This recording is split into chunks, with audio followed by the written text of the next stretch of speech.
What's up you guys, the Curious Owl here, and today I will be listing some recommendations for the next round of Battle of the Bookish.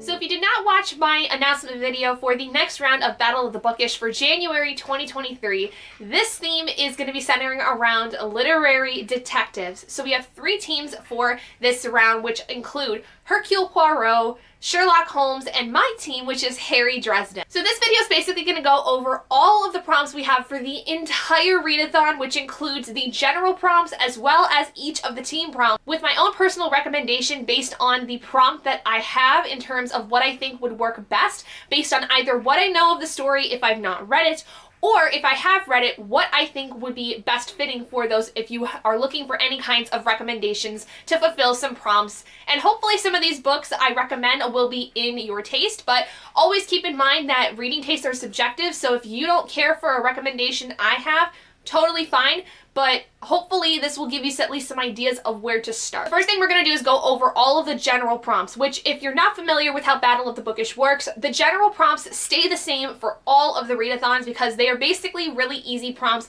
that are attainable and a lot of times can work within multiple different kinds of books. Or for instance, with the first prompt, which is read a book, you literally can read anything to fulfill this prompt. The next one is also really easy and doesn't necessarily require a recommendation because it is up to the person to decide what they want to fulfill this prompt. But it is reread a favorite book. Now this basically just entails you rereading something that you've already enjoyed. Again, doesn't matter how long or short it is. As long as it's something that you enjoyed the first time you read it and you decide to read it again for the purposes of this readathon, it's fair game. And another book that is kind of easier to pick because it's dependent on the person is read a TBR veteran. Now, we typically ascribe a TBR veteran as something that you've had on your TBR for at least a year, whether that's on a Goodreads shelf or you thought about reading it for at least a year. Now, next is a book with pictures. Now, this also can be really easy depending on who you are. This could be anything like a graphic novel or a comic. This could also be a fantasy book that involves any kinds of images like maps or schematics or anything like that, because if, for instance, you're reading something from Brandon Sanderson, there's a lot of opportunities for images to come up based on maps, and sometimes, depending on the story, there also are depictions and illustrations of certain aspects of the story that kind of get told throughout it. So this would definitely be an easy thing, especially if you want something really quick to read a graphic novel for this one. And then the last one is to read a book with LGBTQ characters or by an LGBTQ IAP+ author. Basically, this is looking for representation. We're looking for some kind of representation being involved either by the part of the author being on the spectrum or having characters that are discussing things that involve LGBTQ rights, or a character that is canonically LGBTQ, something in those lines. So again, can be pretty easy, and it really depends on what you think in terms of what is considered canon, whether it's outrightly said, or again, if the author is LGBTQ, that also would count for this. Now, the actual recommendations are going to be more so in terms of the team prompts because these are a little bit more specific in terms of the prompts because of the fact that they all cater to the individual character that is being described in the team. So for instance, my team, which is Harry Dresden, all of the prompts are dedicated to the story of Harry Dresden and things about him, his personality, the things that we really wanted to pull from to really represent the character as best as possible. So for instance, we have a lot of fantasy elements being played into with Harry Dresden because Harry Dresden, while it has a mystery thriller aspect involved in it where there are solving cases and stuff, Harry by himself has magical powers, so there's a lot of fantasy involved in the series. The first prompt of which being about kaboom magic, which is his very particular kind of magic that is involved in the story, which for this, the prompt is very simple: to read something that has a magic system within it. This doesn't have to extend to entirely just fantasy.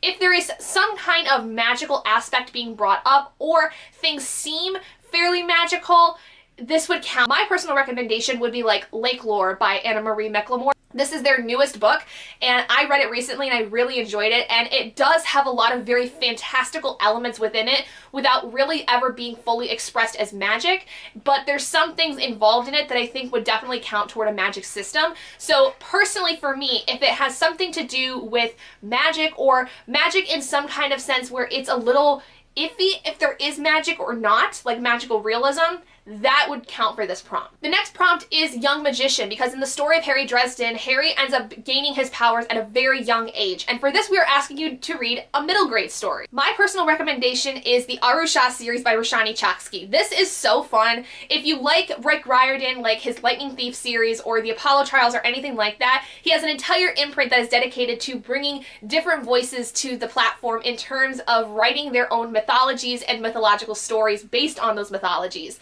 Arusha, for instance, is playing on the Pandava brothers, which is a Hindu mythology that basically spreads over a lot of the mythological stories that are involved in Hindu mythology. And Roshani really does a fun job with this by gender bending the entire Pandava brothers story, where instead of it being the Pandava brothers, it is all young girls, and Arusha being the main one that we are focusing on.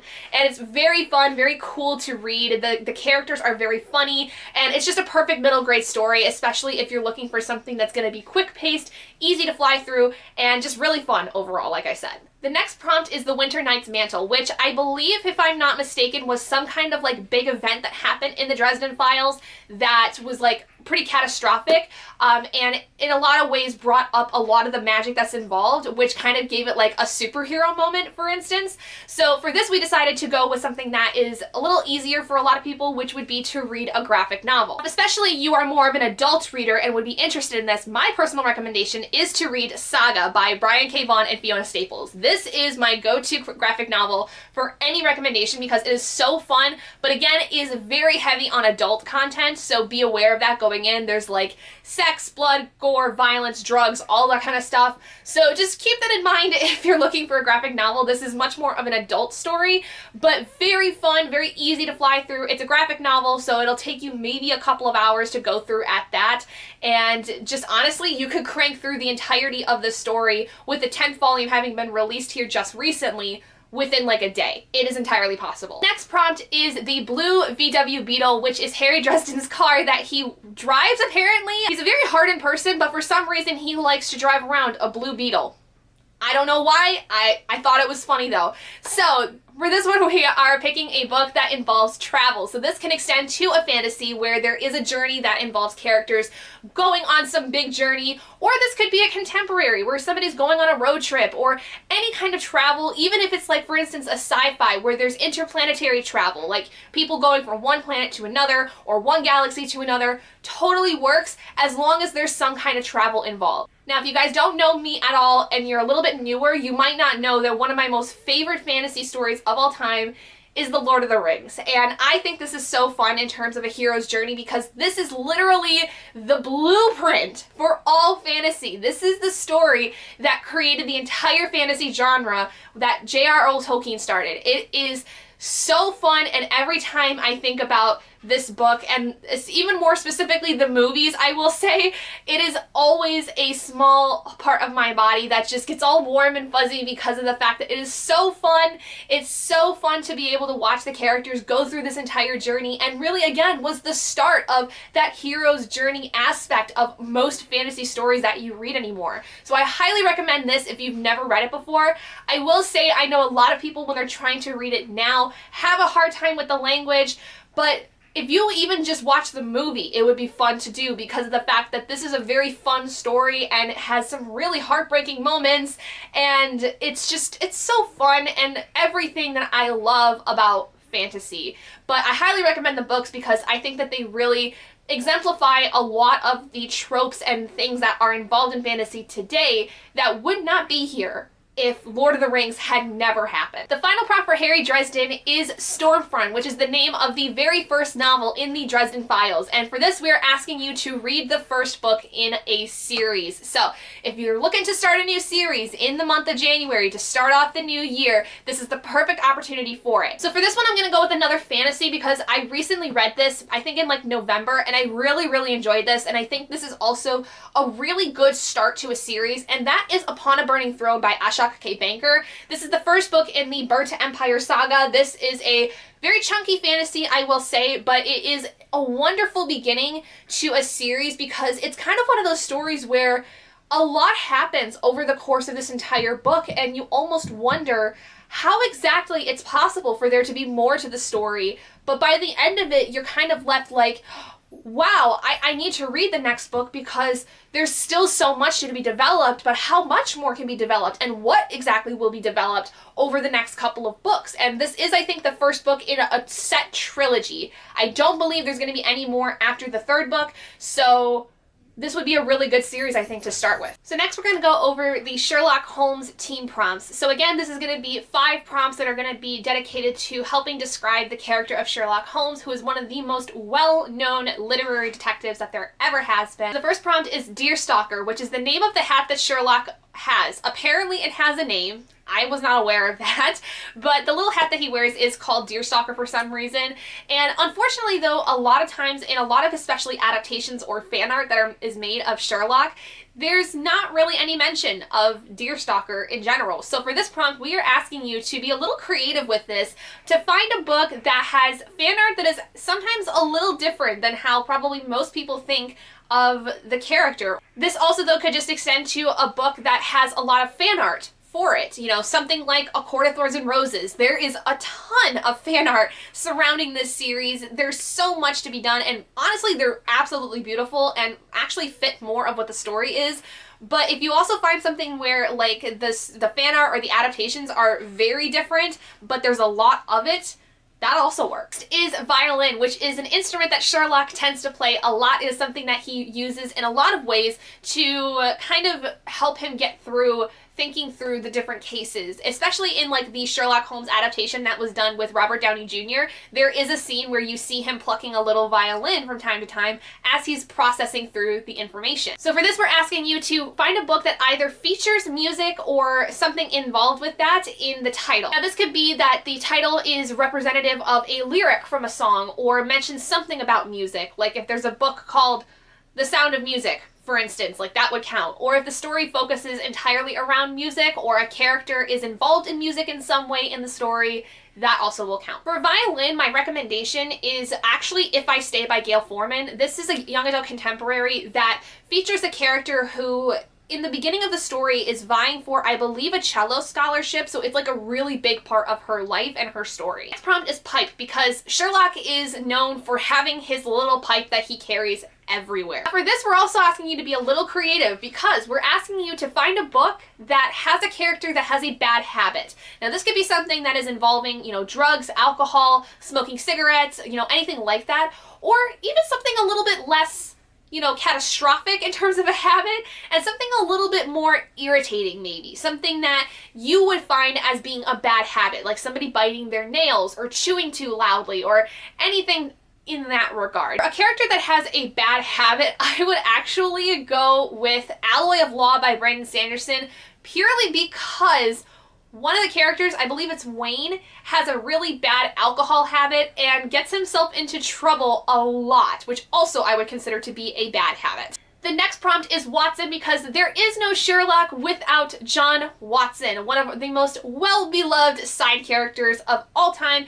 and actually is more often than not the narrator of the Sherlock Holmes stories as he's watching Sherlock go through the process of solving the cases. For this, I'm going to go with one of my favorite stories of all time that many of you may have heard me talk about many times, and if you're new, maybe have heard for the first time in this video, but it is the Morganville Vampire series by Rachel Kane. My favorite side character in this entire series is Eve Rosser. Eve is the sweetest character in the entire world. She's hilarious, she's sassy, snarky, like she's just everything I would have wanted in a goth best friend, and she's just cute to boot, so I constantly recommend her as a side character because she's just so fun and full of life, and honestly is incredibly strong for everything she goes through in this entire series. And the final prompt is Study in Scarlet, which is the name of the first Sherlock Holmes story. And for this, we are asking you to read a book that has red on the cover. Doesn't matter if it's in the text, if it's in the art of the cover itself, if the naked cover under the just jacket is red, as long as there's red somewhere involved on the cover of the book. For this, I'm going to go with any of the books in the Renegades trilogy. I did grab Supernova because it's the first one I was able to grab off my shelf, but all of the books in this series have somewhere in the cover red because it's a very red, white, and blue kind of color scheme. But this series is so much fun, especially if you're a fan of superheroes and like the Marvel or DC universes. This is like a series that I think a lot of people would enjoy. And finally, the last team we have is the team of Hercule Poirot, who is the main character in Agatha Christie's Hercule Poirot mysteries. Similar to Sherlock Holmes, he kind of is a character that has really stood the test of time in terms of being a real standout character in terms of any kind of detective mysteries. He is one of the most popular ones besides Sherlock Holmes. So the first prompt for Hercule Poirot is his well-beloved mustache. He is the character that is most known for his facial hair of any character I've known.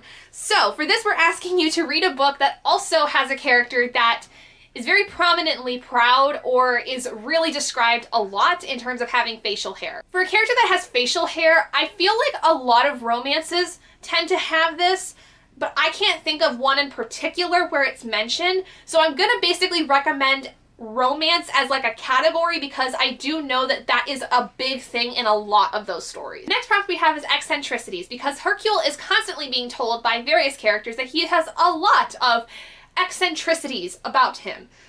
So for this, we're asking you to read a book that has a character who's kind of an odd duck.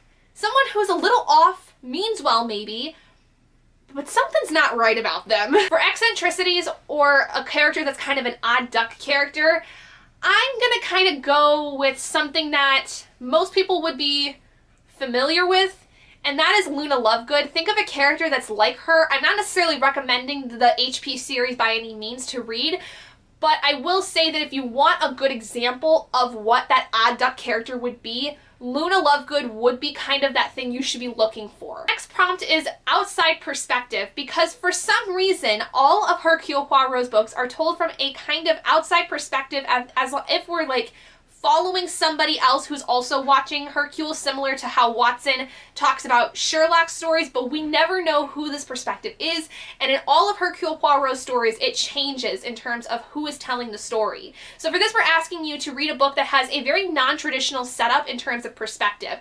Now this could be because the book is told in kind of a mixed media format, this could be something that's kind of an unreliable narrator, this could be something where it's completely a third-person point of view, or if you're so bold, to find a book that has a second-person point of view where the book is entirely told in a you do this, you do this, you do this kind of format. So for an outside perspective or a non-traditional kind of narrator, I would recommend The Girl on the Train by Paula Hawkins.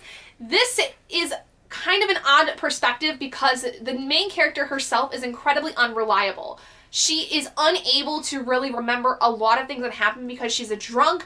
So this also could be involved with the bad habit prompt that we talked about earlier. So this could be something that would be very interesting for people to kind of look into as an unreliable, non-traditional kind of narration. The next prompt is boutonniere, because alongside his mustache, Hercule is well known for wearing a boutonniere almost every single book. So for this, we're asking you to, very simply, to find a book that has flowers on the cover. For a book with flowers on the cover, this one has more vines, but it has like shrubbery basically that I would also think would be involved with flowers, and that is The Daughter of Dr. Moreau by Sylvia Moreno Garcia.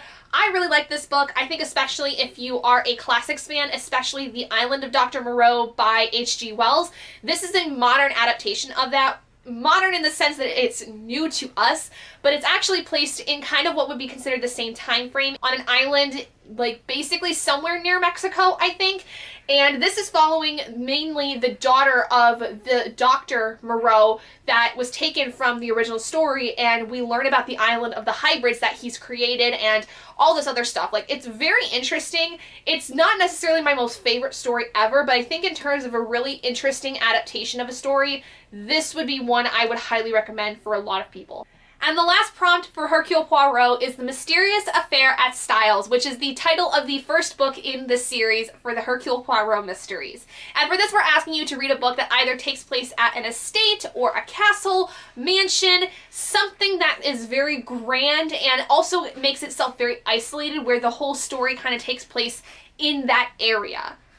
There's a lot of mysteries that are centered around kinds of like castle stories. I mean, another Agatha Christie book, for instance, is And Then There Were None, which all takes place on this island where there is a huge estate. So if you're looking for a good recommendation for that, I highly recommend that story because it is very well done and is one of my most favorite Agatha Christie books by far. So with that being said, those are all the recommendations I have for the Battle of the Bookish prompts for the next round in January 2023. If you have other recommendations for things that you're thinking of maybe reading for these different prompts, please feel free to leave them in the comments below for other people who might be looking for those recommendations. I know I would like to see what people are starting to think about in terms of what they're looking to pick for their TBRs for Battle of the Bookish if you're participating.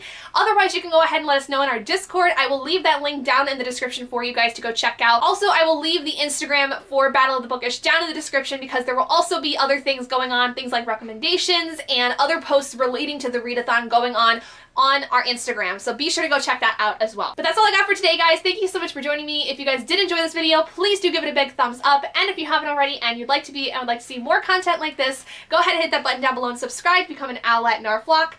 And I will see all of you guys in my next video. Bye, guys.